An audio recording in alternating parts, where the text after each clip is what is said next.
Welcome back, guys. In this class, we are going to study about the naming rules. Like, what are some rules for defining the names of variable in Python language? So let's start this lecture. Names are case sensitive and cannot start with number. So one thing that is pre-decided and predefined that you cannot start the name of any variable with a number.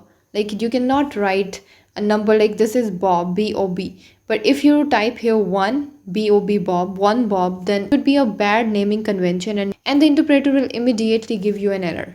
So there are some example. The valid way of declaring or defining a name of a variable, like this is simple, and then you can use the uppercase, or you can use the underscore in the start of the name, or you can use the number but in between the name, or in between the name of a variable, in between the alphabets you cannot use the number in the start of the name. So this is a pre-decided or predefined rule of Python, so you cannot start the name with a number.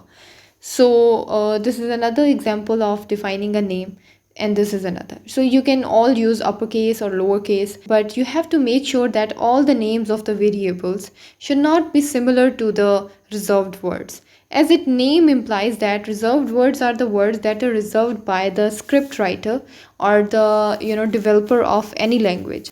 So he has reserved all these words for some other use, and these reserved words are also called as keywords. As you can see here, this is and we use it for and operator.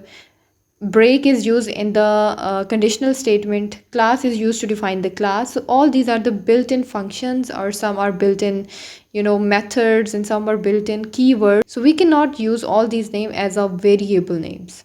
Like del is used for deleting for delete function there. So there is a great difference between reserved words and the normal words or the variable names. Okay, guys, this is all about naming rules and naming conventions in Python language. I hope you have a good understanding of this lecture. So see you in the next lecture.